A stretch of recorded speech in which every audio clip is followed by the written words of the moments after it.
Did we go live? Damn, that took forever. Yeah, I know. Now we're live. Now we're live. I'm barely alive, but Yes, not okay. Maybe I shouldn't say that. No, don't start Maybe I with shouldn't. that shit. Yeah, maybe I shouldn't say that considering the context of this week. Jesus Christ. All right, let's see. Good morning, everyone. Good morning. It is December 23rd. It's Christmas Eve. It's Christmas Eve. That's crazy. Oh my gosh. It is. And it snuck up on us. And the kids are about to experience their first poverty Christmas. Oh no. It's going to be a rough weekend for all of us. Cool. You know. They're going to be grateful. They're not complete little shits. You know. No, but really though, that if anything I learned from this week is being grateful. That's for sure. Oh my goodness. You ready for this? Because I'm not, but let's do it. I almost played the outro. That shows you where I'm at. It's like, let's get the fuck out of here. All right, hold on. All right, hit it. The views and opinions expressed within the video content found on the Indy Comics Network are those of the speakers and do not necessarily reflect the views or positions of the Indy Comics Network or its sponsors.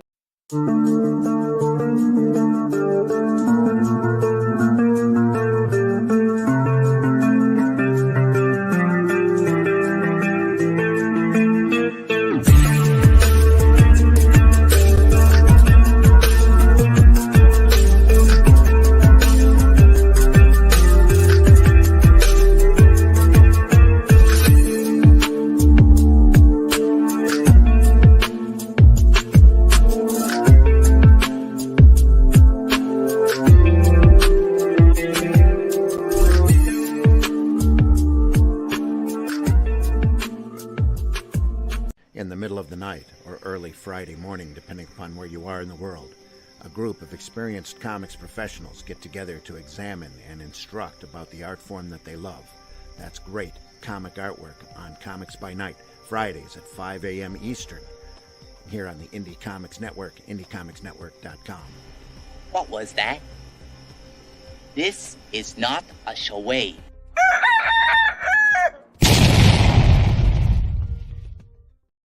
I feel so special. That woke me up.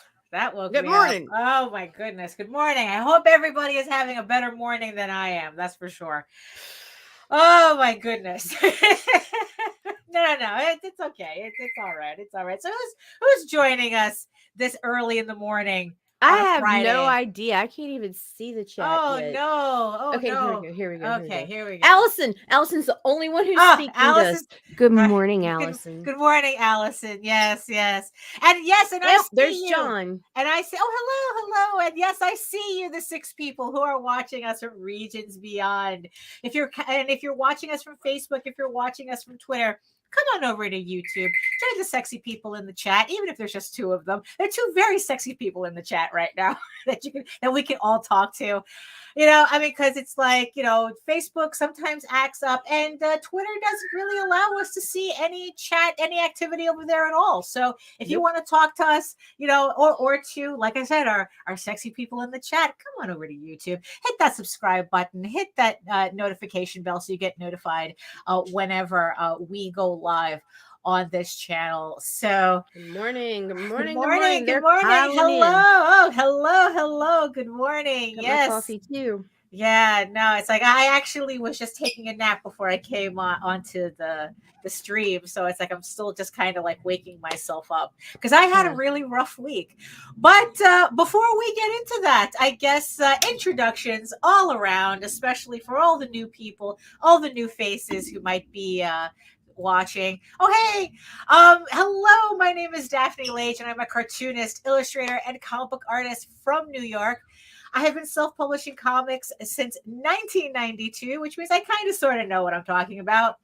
And I am known for the furry fantasy adventure Tall Tales, which will be returning to Kickstarter early 2023. I actually just sent out for the proofs for the next book, which is Tall Tales, The Peacekeepers. So I am really looking forward to seeing that. We are just, keeping it moving over here. And I am also known for my medieval fantasy soap opera drama, Eagle Raven, Heir of the First Unicorn, which I want to thank everybody again for its successful run on Kickstarter, and it will be returning to Kickstarter in spring 2023. So if you missed out on this last campaign, keep an eye out for that as well, for the launch page for that one. That goes live sometime next year. So yeah, but in the meantime, you can read both my comics online at Tall Tales, TAILS online.com, and egoworks.com, EGOWORKS. And you can check out all my videos on how I make my comics here on YouTube at my channel at Daphne Lage, Lage Art, which simulcasts through the Indie Comics Network, which Nita will tell you all about. There's a network. It's called Indie Comics Network. It's on YouTube. There's one Indie Comics Network After Dark. Hey, it's on YouTube too. There's shows and stuff. But yeah, that's about it. I'm not feeling fancy today. I just want to do this, Daphne. What? I want to bring the people the math. Oh, the math. The sciences. The science, right. Yeah, no. All of this. We got to bring them the math and the science of tits and ass. Today, no, exactly. It's today, yes, we will be running a hypothesis. So yeah. Oh, hello, friend. Hello. Bless you. Yes. So just to give everybody an update, because I am definitely feeling it's cold. It's cold here too, but not as cold. Welcome. We're supposed to be getting that Arctic blast like everybody else, but it's more like 47 degrees right now over here. Jesus, it is 20 here, and it is fucking cold. Even in the closet, my nipples are like, fuck this. No. The temperature is supposed to drop this weekend, so for us. So, but it is a dreary Friday, and no, I am not planning on going outside anytime soon for this. So, so for everyone who joined us on Monday, a very interesting Monday, a very good episode, by the way. We had Andrea from Scout Comics. We talked to him for a little bit, and so if you want to check that out on the replay, it's there. We have a playlist for our previous shows where you could check that out. And also, I think some of you, a lot of you may have noticed, I did not run my live stream on Wednesday, because if you were watching on Monday, I told you about my back sprain, that I had pulled my back on Sunday, and I thought, I was kind of, taking care of it until Tuesday morning. I had, it's like it seemed, it seemed okay on Tuesday, but by Wednesday morning, I found myself having to go to a doctor. The back sprain had spread to my leg, and I literally could not stand up without being in a lot of pain. Luckily, the pain was like very focused, like in seconds, but it was still enough for me to be really concerned about it, that I even like woke up JD telling him, it's like, you have to call out for work. I can't even I didn't trust myself at home by myself with this. So went to the doctor, had everything checked out, and yes, indeed, it was a muscle sprain, I guess, in my back and in my leg as well. So it's just like kind of like taking care of it and waiting it out, so it's a lot better today. So hopefully by over the weekend, it'll kind of like finally get kind of back to normal. I actually felt better enough today to try out some stretching, which I highly recommend everybody to do. Because that's what kind of got me into this mess in the first place. I know that a lot of us, we have very, very sedentary lifestyles because of what we do. We're just at our desks, we're in front of our computers all day. And we forget that we have to take care of ourselves. We do have to get up and stretch, or, if you have some kind of mobility issues, you still have to you still have to stretch your body and move your body. I know that there's exercises where you can do that from a sitting position. So, which is what, the doctor told me. She says, yeah, you have to stretch out more, because it's like, that's what this is.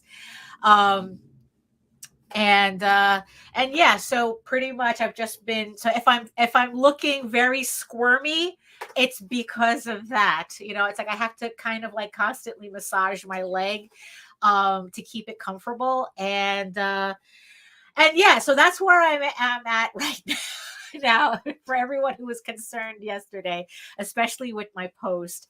The timing of this couldn't be less worse.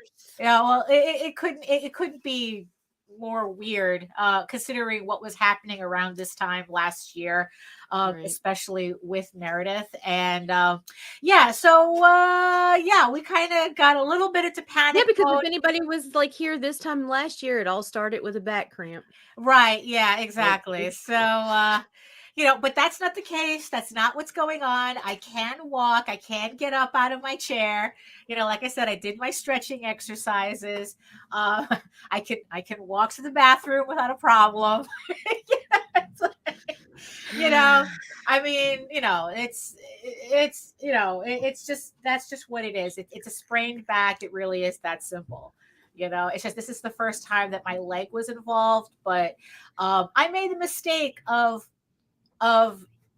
when I first felt the back pain, I made the mistake of trying to pick up something heavy later on in the day. And that kind of set the whole thing in motion. I think that if I hadn't have done that, this would have been gone already, because it just would have been the back and that was it. But I had to be stupid. And here's the funny thing too, especially now I'm especially in a danger zone, to sort of say, because this is where everything is beginning to feel better. And the last thing I want to feel, the last thing I want to get is cocky about how much I feel better. Right. I don't right. need and to it's be so lifting. hard. Yeah, I don't need to be lifting anything. I'm trying to be very, very careful with what I'm doing.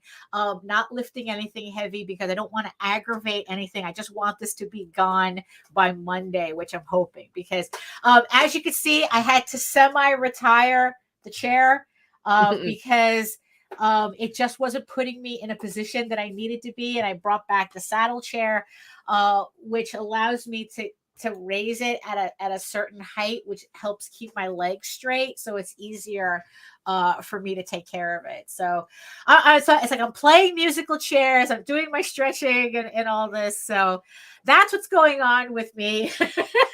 We're falling apart. Yeah, we're falling apart. We're getting old. It's like, No, fuck that. I'm not giving up. I'm not going to be like, I'm getting old. No, bitch, it's Phoenix season. It's time it's time to crumble and crush under the weight of last year and be born anew on January 1st and say, fuck this shit and let's dominate it, Daphne. Well, you see, I know, well, that's true. But the thing is, though, is like my age has a lot to do with this, which means that I have to be more careful. I have to be more careful with how I take care of myself. So that's kind of, because it gets harder as you age. And I think that a lot of people, especially, the mistake that they make when they start feeling pain like this is that they stop moving. Right. And that's the last thing anybody should be doing. It's like, you have to, it's like you have to keep, you have to keep moving, and it's like, granted, it's like if you're in that much pain, your doctor will tell you what you need to do. But I think that way too many people, they feel like back pain, they feel like leg pain, and they're like, oh, I'm just gonna give up now. Yeah, I'm just gonna lie in bed all day. And it's like, no, that's not what you're supposed to do. You're supposed to keep moving, because that's what really makes me right. Yeah, I mean, yes, definitely, John, definitely. I mean, because it's the moving that helps this get better. When I first get out of bed, I am so stiff. And I'm trying really hard to get everything to start moving again. And then once the day, like really sets in, and I'm kind of like, okay, I'm going up and down stairs, I'm walking around, then the pain starts to subside and everything starts to loosen up. So, I mean, yeah. So yeah, this is the not fun part of what we do. So, so make sure you stretch before you sit down at your table or whatever it is you're doing. Make sure you stretch, make sure you get a little exercise going, get the blood flowing, and then you can sit at your table and work and just remember to keep moving throughout the day, because you don't want to spend a week like this. It's like yesterday, I forced myself to sit in the chair and finish off inking my sketch covers for the Eagle Raven campaign. So at least I got that done. There's some things that I have to really start, getting through as well to try to make up for the time that I lost, having to stay, kind of like flattening my back out. But yeah, no, you don't do what I did. Don't do what I did. Make sure you stretch. Make sure you avoid. If you think you cannot lift something, don't lift it. Don't Get do somebody it. to help you. Yeah, don't do it, because you're gonna lose a lot of time having to take care of yourself after the fact than if you just were taking care of yourself before then. So that's my little update. And you stress out all your friends. Well, that's true too. Yeah, that's true too. Yeah, we don't stress out your friends. So yeah, so like I said, if I'm especially squirmy today, that's exactly what's going on. I'm just trying to be comfortable, trying to get comfortable. Oh my goodness. So anything going on your end except everybody falling apart? Yeah, but no, I think people are upset with me because I'm a little delayed on my messages and stuff.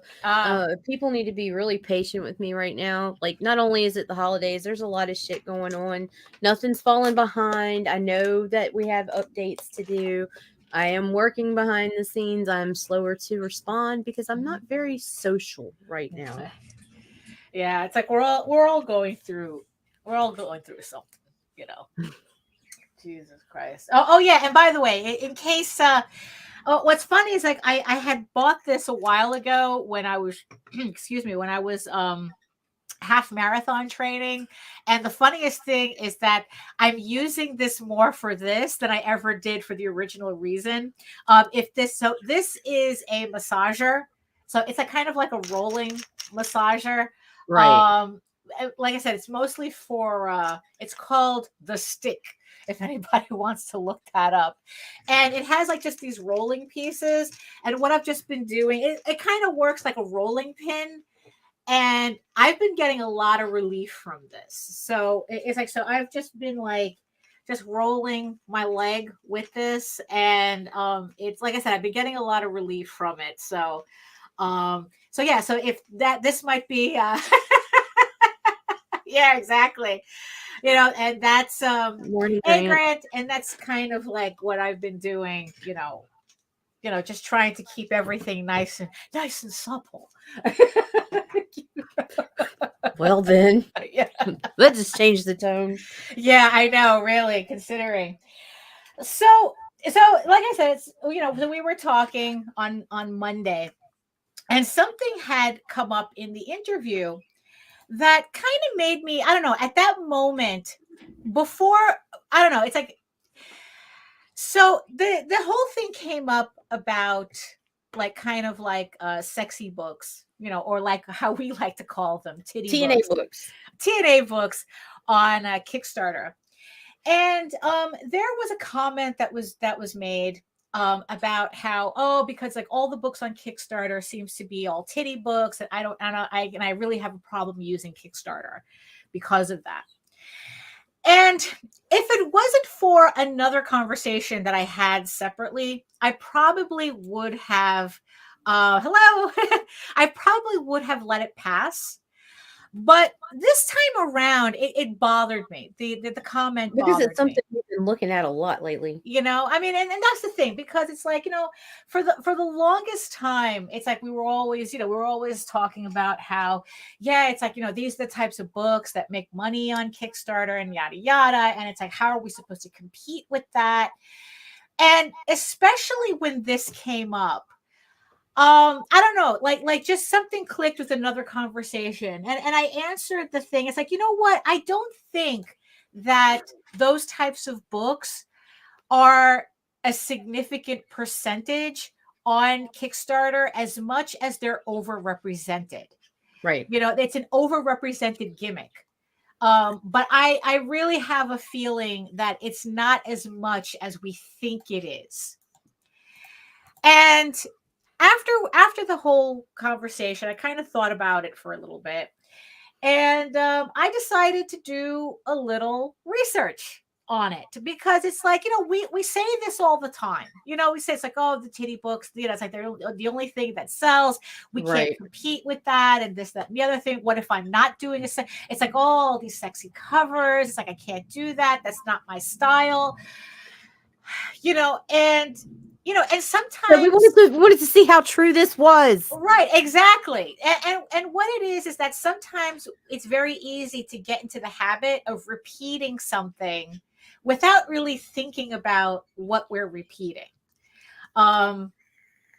So out of curiosity, and you see, and here's the thing too. Now here's the thing. These are my rough, kind of like a rough calculations that I did, because it was just more out of curiosity. You can actually do this yourself on Kickstarter, because it turns out that Kickstarter can actually make a list of comics according to the most funded. Right. So if we're running on the hypothesis, the theory, if we're running on the theory, because what's funny is that theory is a word that means the opposite in actual academia.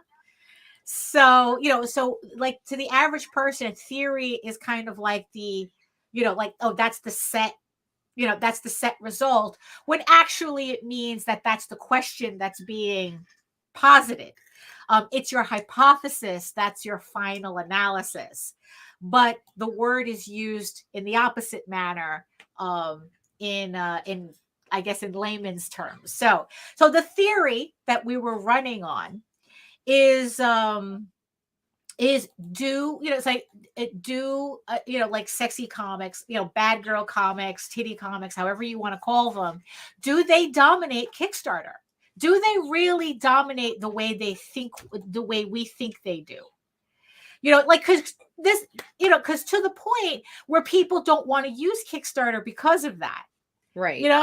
So what I did was I went to Kickstarter and I did a search. Now, mind you, it helps to do this search when you're not logged in. Yeah, so don't that log your in. own, so that your own, I guess, like references your own, or what? your own algorithmic pattern. Right, exactly. Doesn't affect the content, because your own search history doesn't affect. Yeah, exactly. Because we're going to talk about that later. So, without logging in, I did a search for most funded Kickstarters, and Kickstarter allows you to do that, although it doesn't number anything. So I had to count these campaigns manually in order for me to know how many I actually did. So what I did was I aggregated 200 the top 200 campaigns of Kickstarter, and what I found was kind of pretty interesting. So now, right off the bat, okay. Right. Yeah. It's like, so there we go. So Alison is explaining that better than I could. And here comes our layman sciences. Yeah, exactly. So out of 200, so what I did was I chose the first 200, because originally I wanted to just do the 100. But I go, you know what? I think I need a little bit more data than the 100, especially when I started seeing the patterns that I did, superficially. So for the first 200, now, I don't think this will come as any surprise to anybody that the book that holds the #1 spot as the most funded comic book on Kickstarter is Berserker by Keanu Reeves. So we already know that is definitely not a titty book, right? Right. But if you're Keanu Reeves, you can have the top selling comic book on Kickstarter, the most funded. So that's, kind of, so we're going to start that off, right? Oh, now here's the thing too. When I was looking at these types of books, I had to make a rule for myself, because this is something that didn't occur to me until I started doing this. I was not counting any books that had a female lead that did not have that whole sexy element to it, that did not have sexy covers or nude covers or anything. So because there were several up there where it had it was a woman-led comic but it didn't fit the criteria that I was using for a titty book. Because the mistake that I didn't want to make, which I think a lot of people make, is the second they see a female lead on a comic, they automatically write it off as a titty book. So we had to do in-depth searches. Right. So Go I had into to, so when campaigns. I found the campaigns, I had to make sure they fit my criteria for a titty book. So,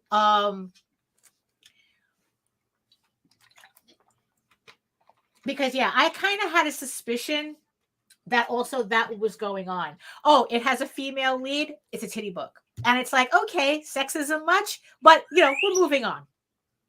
So out of the first, so Berserker comes in at number 1, right? Right. 4 of the top 10 is dominated by the Everington brothers who did these books. How to think tutorials. Tutorial books. So you have, you have Keanu Reeves, you have 4 of the top 10 these types of tutorial books, okay?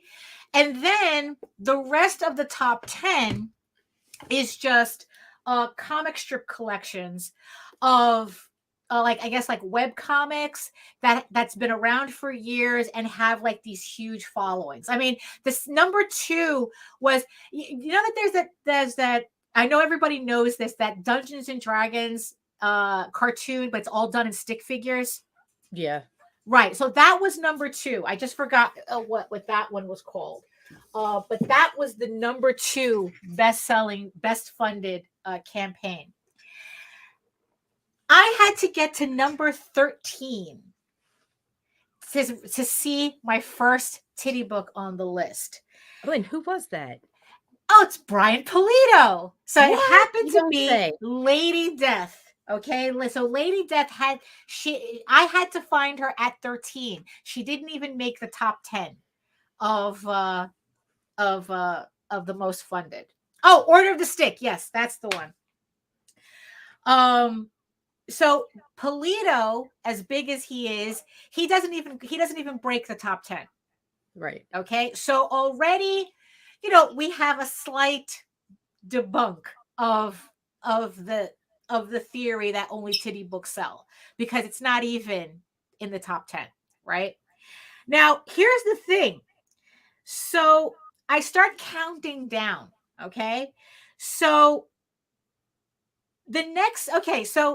Pulido, then as I go down, takes we don't either, but the thing is we were just talking about Kickstarter stats in the comics section. Yeah, just in the comics section. Yeah.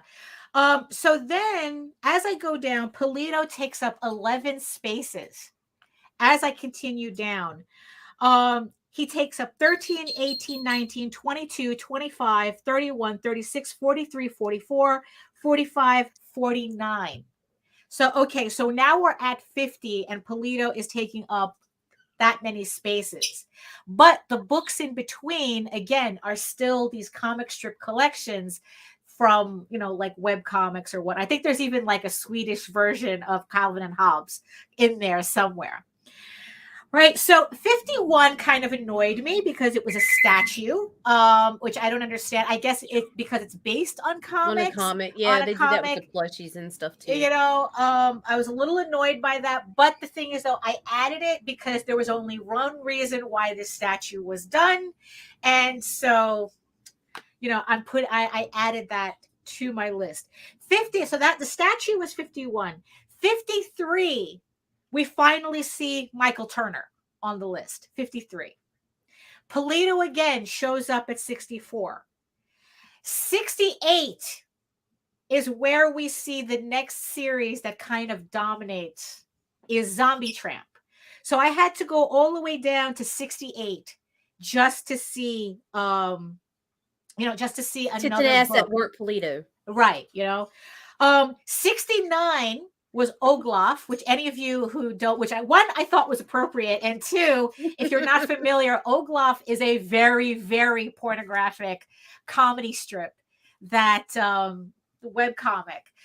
So that's the thing too that I had to consider also, is that even though I'm counting porn on the list, but the thing is though, I don't consider porn the same level as these bad girl books, because unlike bad girl books, porn is actually committed to the shtick. Let's just put it that way. Right. You know, so it's like, but I'm putting it on here in my data, just so I can just so I can aggregate it the way I think I should. So then for the rest of, so then it's like from 69 to 85. I go down to 85, and Polito shows up 5 more times on the list. Then at 95, we have another comic, Smut Peddler, which is also porn. And then Polito shows up again at 101. So, you know, so far we're getting a lot of like Polito really, I didn't realize how many books Polito really puts out. Oh yeah, dude, puts them out. I was not, you know, I was not expecting that. Like, I knew he was a powerhouse, but I was not expecting him to have this many books in the top 200. So I had to, okay, so we left off at 101 with Polito again. And I don't see another book until 110 with Zombie Tramp. So Zombie Tramp shows up at 110 and 119. 122, Polito shows up again. 124, Smut Peddler shows up again. 127, Michael Turner shows up again. Now, for all of you following, it takes me to go down to 136 to finally get to Common America, which is this pseudo manga titty book. I mean, really, it's the tittiest of all the titty books, to tell you the truth. I mean, it's like the characters look like blow up dolls. I hate this book so much, but that's besides the point. Wow. You know, wow. I mean, it's like, that's besides the point. I know. It's a strong word. There's just something about this book. You know what? That's my opinion. If you like it, don't take it personally. This is just how I feel about the book. I don't read it. I don't know anything about it. I just see the covers and it's just like, okay, whatever. Yes, it's, you know, that's just me. That's just me. Has nothing to do with you liking the book. It's just, that's me. And Common America shows up at 136. 137, we finally get another one, Patriotica showing up. 139, we get Frank Cho. We get a sketchbook. Polito turns back up again. 140, at 140. 141, Samurai of Oz. I do that, yes. Samurai of Oz shows up at 141. Common America shows up again at 148. 61, Polito. Then we have to go all the way to 180 to get Polito again. There's nothing else in between there that fits the criteria. 183, Michael Turner. 184, Common America. 193 is Faust, which I kind of put it in its own category. That's its own thing. That's just its own thing. I mean, that's not jack off tits and ass. That you know, it is kind of pornographic, but it's also not a bad girl book as well. So, you know, and it's Faust. So Faust gets its own category. Faust gets its own category. And then at 96, we have Smut Peddler again. And then until 200, it's just all, I guess, like non-sexy books. So yeah, Faust is definitely its own thing. So then we reach 200 with like the strips and everything. Yeah. I know, really. I know. That's why I kind of like, okay, you know, I'm just going to count Faust as its own thing. It's like, for those of you who don't know about Tim Vigil and Faust, you can look it up. Because the campaign, even though it had like like 30 something days to go. It's completely sold out, so you can't buy any more books, but he has to wait until the campaign finishes. He grossly underestimated how fast the books would sell out because he made them limited edition for some reason. So here we go. So this is what I found in the first 200. Now the thing is, though, the entire list, it came out to like 23,000 books. I'm not aggregating that shit. No, we did 200. Yeah, we did 200. I thought 200 was a good number to get these superficial numbers that I needed. So now it's like I do my maths poorly, but I do them anyway. Yeah.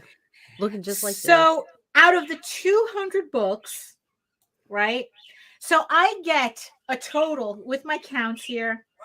So all these books that I mentioned, the art books, the nudie art books, Brian Pulido, Lady Death, Zombie Tramp, Smut Peddler, Faust, the whole thing, right? So all these individual books that I listed here, out of the 200, the total comes out to these books, these types of books, top 200, only make up 18.5% of the top 200 books. Whoa, you mean it's not 75%? No, it is. No, it is not. But here's the funny thing, though. Out of that 18.5%, Pulido makes up 59.4% of that 18%. So if anybody is dominating in this category, it's Pulido. It's Pulido. So I don't think that comes as a surprise to anybody, but coming up with a total of 18.5% was surprising to me, because I think that even if I did 500 books, I don't think the numbers would change that much. Like I said, if you're feeling more adventurous than I am, please feel free to go and send us the data, and we'll take we'll do an addendum, because if my math is wrong and we're just full of shit about this, I'm more than happy to talk about that. Because it's like, so that's what I came up with, 18.5%. Now here is how that 18.5% breaks down. So like I said, Pulido makes up, okay, so I got Pulido at 11%. Mm-hmm. Actual porn books makes up 2% of the 200. So when you look at the 200 as a whole, Pulido only makes up 11% of the 200. The actual porn makes up 2%. The statue, 0.5. Faust is Faust. And here's the thing. The actual titty books, the bad girl books, whatever, the books that seem to dominate everything, that's like, you're not going to make money unless you make these books. Right. It's like, I can't be on Kickstarter because they do too many of these books. 5.5%. What? So people are complaining about 5%. Now, like I said, the books that mostly dominated the top 200 were these webcomic collections and art books. So we're talking about, girls with slingshots and, the Order of the Stick. And like I said, there was a Swedish Calvin and Hobbes. There's like all these webcomics that it was obvious that the people who were running them had been building their audiences for years. Right. If not decades. And it paid off for them when they finally did a Kickstarter.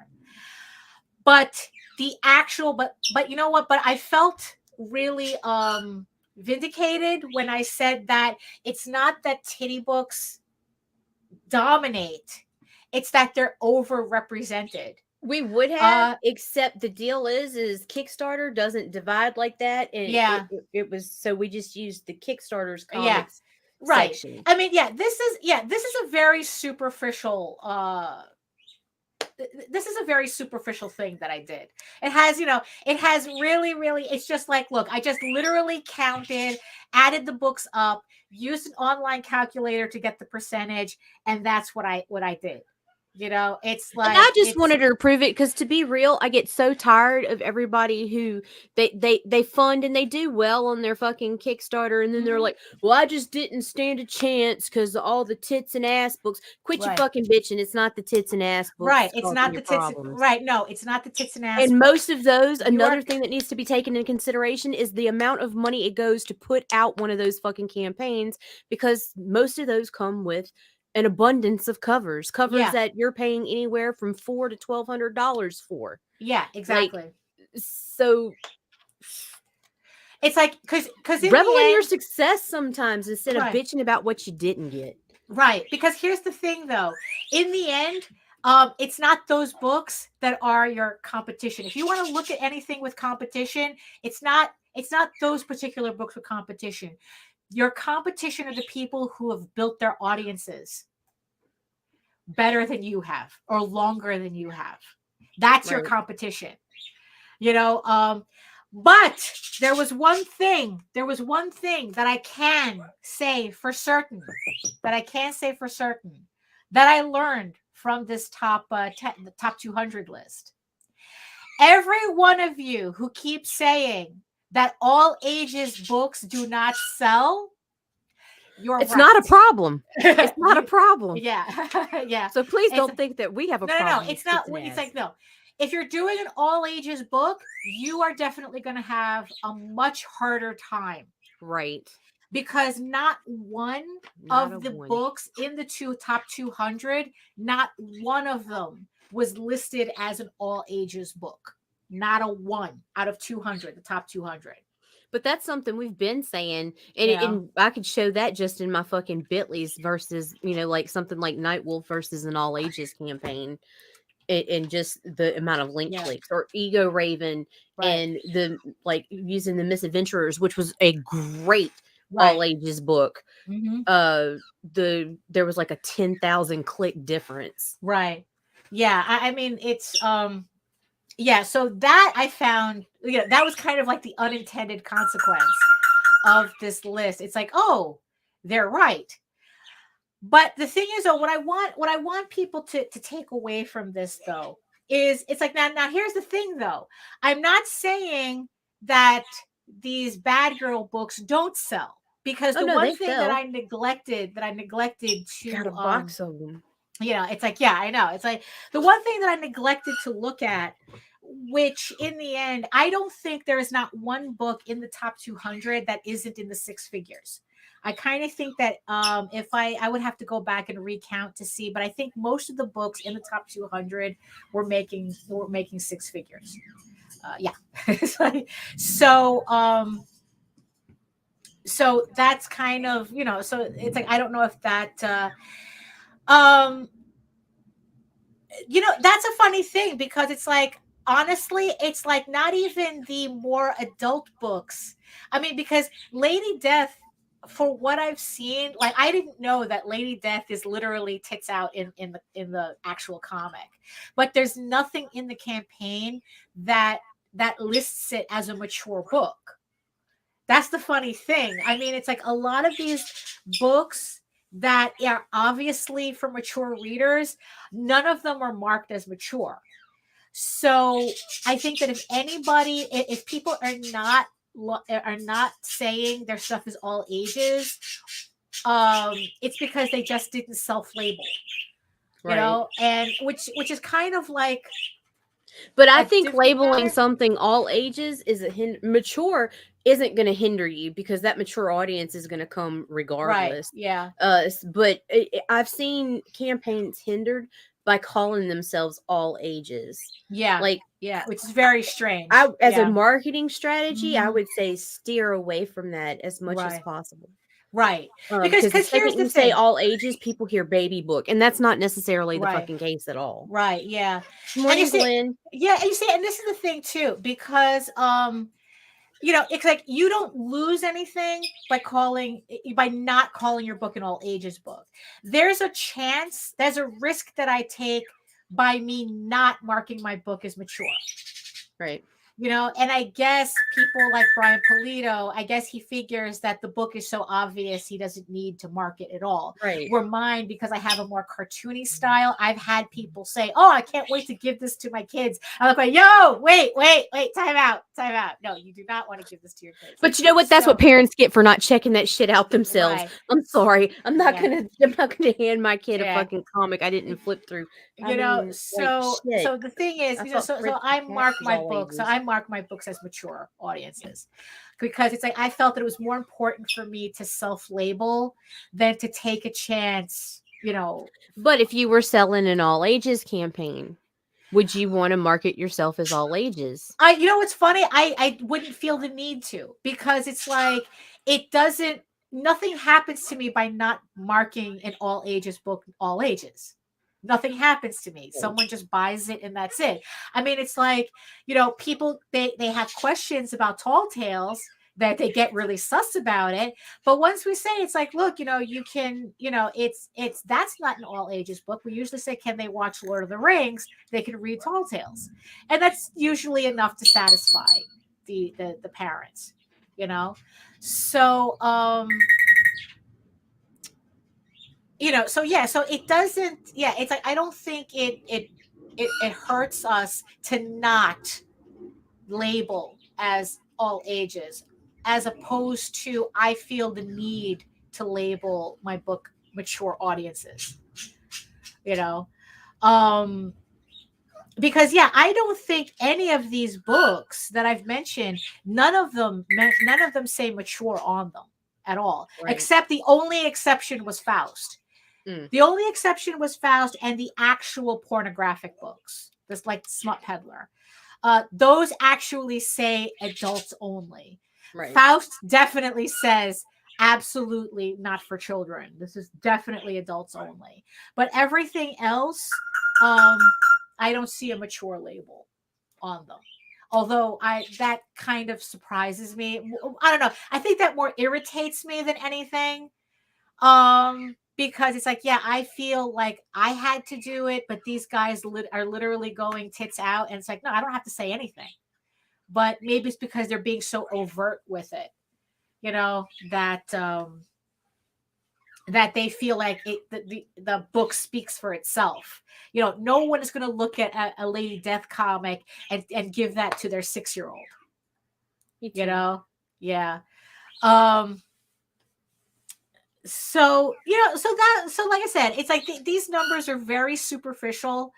Now here's the catch though. Here's the catch. And this is why I say that if you want to do this on your own, if you want to play along,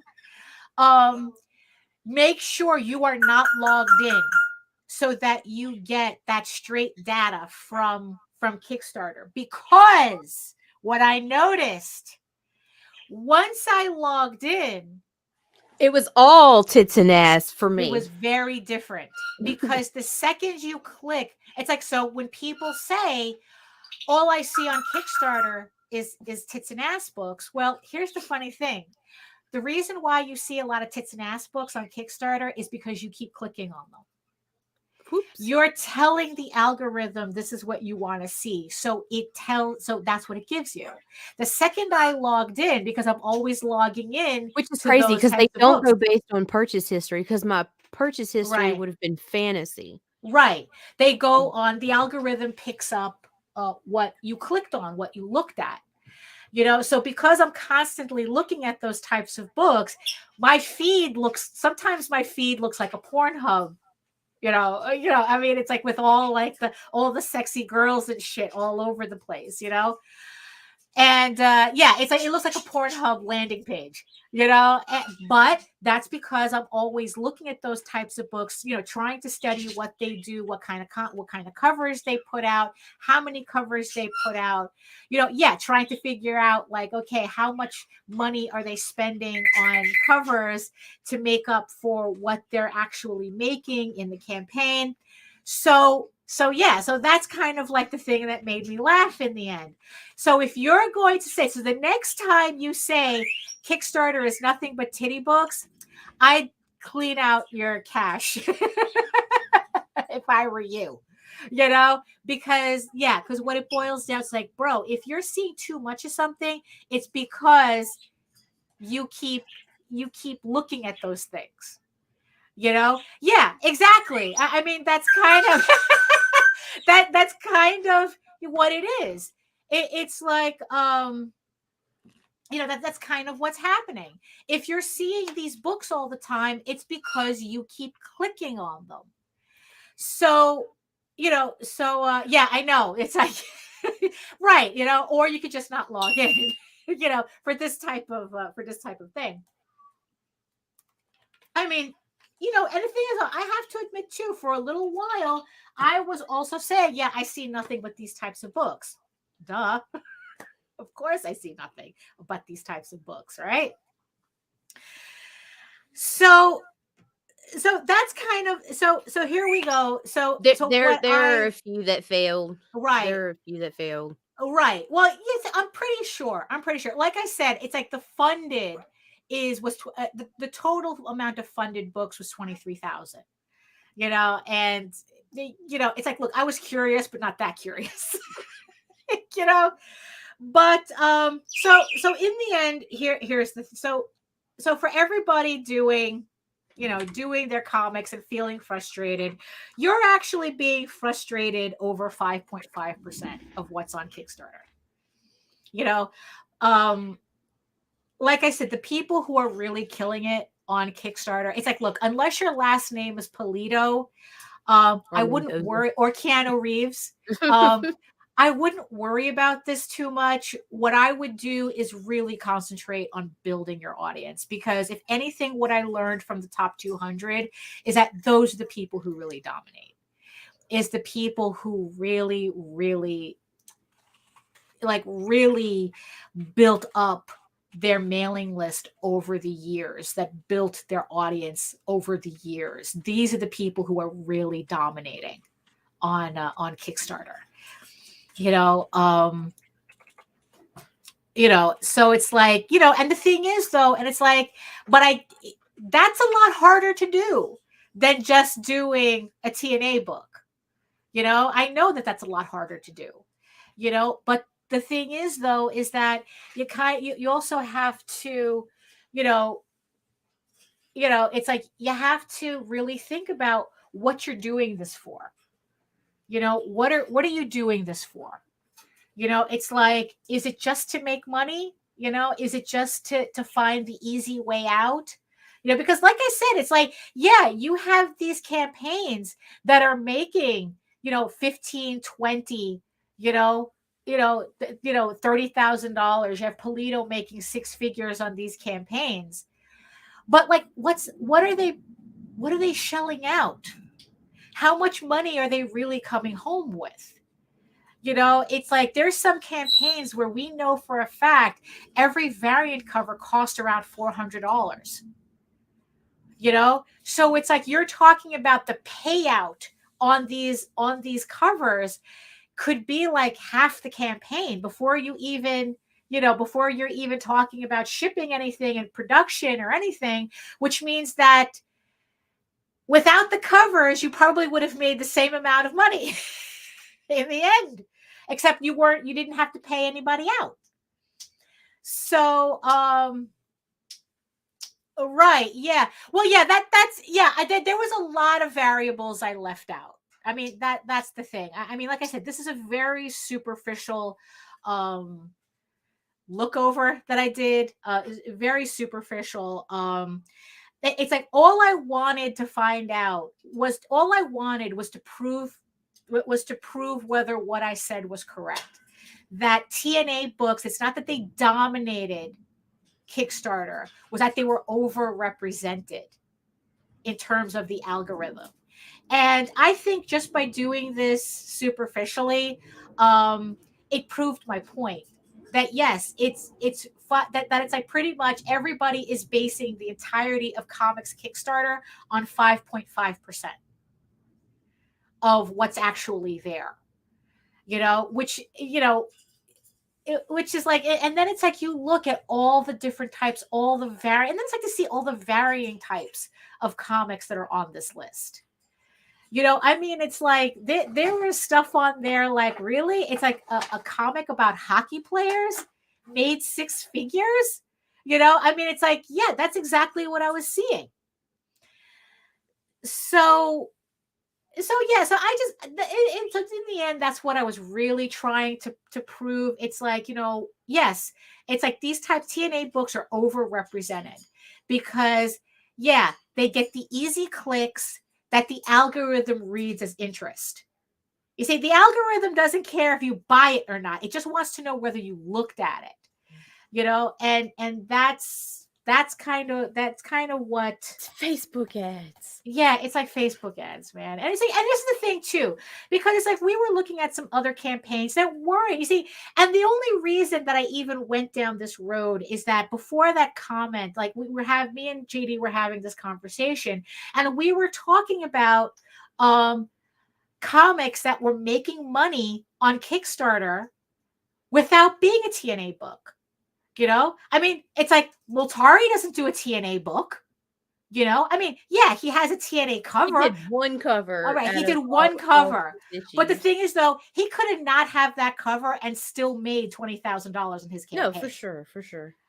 It's like we have Unicorn Vampire Hunter. Every time he puts, I've never heard of him until the second issue, and he was already making $17,000 on that. It's like, we had Tristan Vick and Daughter of Wolves. That wasn't a TNA book as far as I could tell. And he made like 20 grand on that campaign, if I remember correctly.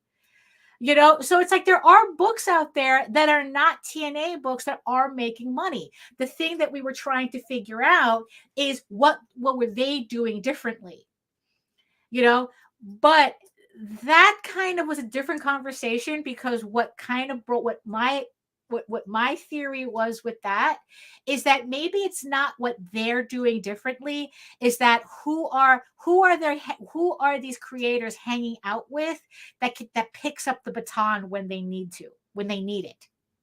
Because as individual people, there's only so much we can do, and until we hit a wall.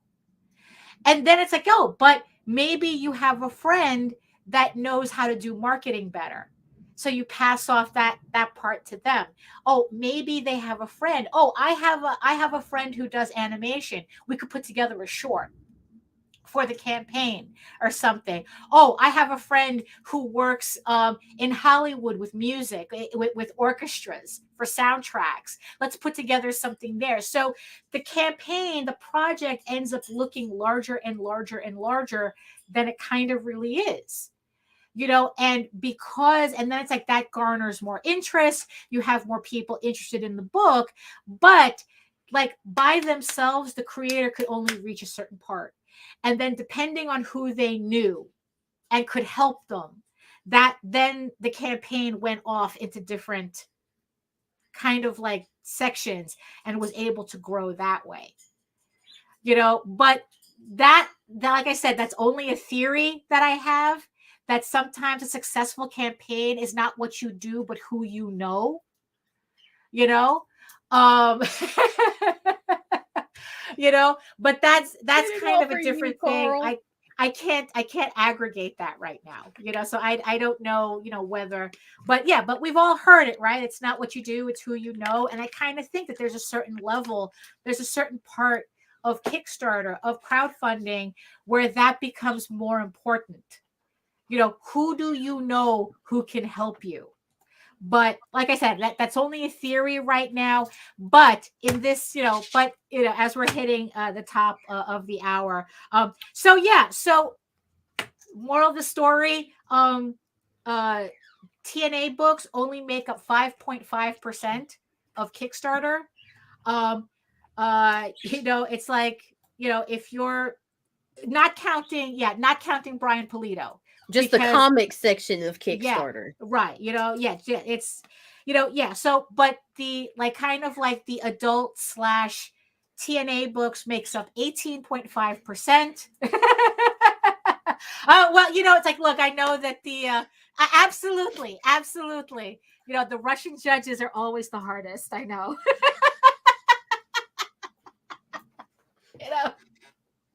This is why I'm in the arts, not in the sciences, you know, um, you know, so yes, and also it explains why I have to hire an accountant because I can't do my own accounting either. So, yes, exactly. So yeah, so it's like, yeah, so I don't know. It's like, you know what? Do with these numbers as you will, as you want. I'm not confirming nor denying anything with these numbers. I just think that we're all reacting to something, that we're collectively reacting to something that maybe isn't that big of a deal. And we should be concerned more about trying to build our audiences that do buy our books rather than worrying about following a trend that's kind of not really a trend. I don't know. That's kind of how I look at it. Like I said, if anybody else wants to do this for yucks, and they come up with a different theory, please we'll feel gladly free. look over that science. Please feel free, to share that with us. And we could just as easily talk about that on the air as well. It's like because you know what, maybe there is a certain, like, if you go down far enough on the list, there does seem to be an area where maybe those types of books cluster a lot more. Maybe. Right. Well, that would help too. That would help too. It's like, really decide why you're doing this, and don't worry about the people ahead of you, because more likely than not, they're only ahead of you because they were at this longer. So it's like, so yeah, and definitely don't look behind you because you're not going in that direction anyway. So right. So that's what I got. That's what I got, Nita. What do you think? What do you think? Yep. Mind your business and keep doing your work. Right. Yeah, pretty much. And yes. And you know what? And yes. And it's like all ages books are a hard sell, it seems, but I could be wrong about that too. Like I said, I didn't go past 200. So maybe if I did go lower on the list, it would tell me a different story.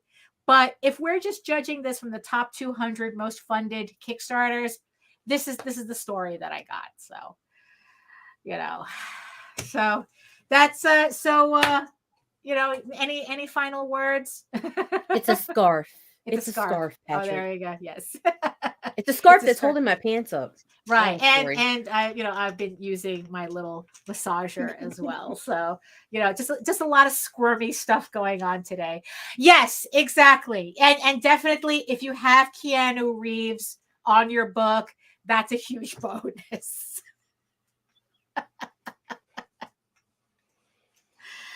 Oh my goodness. So here we are at the end of the hour, top of the hour. Thank you everybody for joining us on this Friday, watching me squirm, watching Nita fidget with her scarf. I mean, it's like, you got my nerves bad, Daphne. Yeah, I know. It's awful. Well, like I said, it's like, well, hopefully by Monday, this will all just be back to normal again. So do we have anybody for Monday? Or yeah, we do. We got Tanner joining us. Oh, very Monday. nice. We're talking about his comic Electra. Right, and also for Electric, it's on Kickstarter now. I will put the link in the comments. Right. Yeah. So happy holidays and all that nonsense. Yeah. So Merry Christmas to everybody. Happy holidays to everybody. Happy Yule to everybody. However, all the things this weekend. Everybody have especially with the cold. Everybody stay warm. Have a safe holiday. We'll see you on Monday again at 11 a.m. And and like I said, hopefully I'll be less squirmy by then. Oh, and tune in at 3 p.m. Eastern. That's right. Where our very own big brain Alison will be on the show. Well, she will be talking more science and more educated. Yeah, exactly. I mean, on the last show she did, she was talking about military lasers, and it was just like, oh. We're just we're not smart enough to be here. Yeah, I know, really. You know, it's like really, it's like, but yeah, so it's like, so yeah, so join Alison at 3 p.m. where she'll be live drawing and maybe talking about more military lasers and black hole theory because we all know how much you love that, you know, so. So get us out of here, Daphne. Fuck. Yeah, thank you so much. Thank you, everybody in the chat, for keeping it lively, keeping it real. Thank you to the 13 people who are watching us next to the giant eyeball on my screen from regions beyond. Thank you so much. Yeah, so like I said, we'll see you back on Monday. And the ancients are bothering me right now because even they're squirmy. The ancients are squirmy, and they want me to say, eat your food, moisturize, mind your business, and do the work. Because when you actually do the work, you never have to fake any of your accomplishments. So I'm going to continue massaging this leg. Thank you, everybody, for joining us, and we'll see you next time. Bye.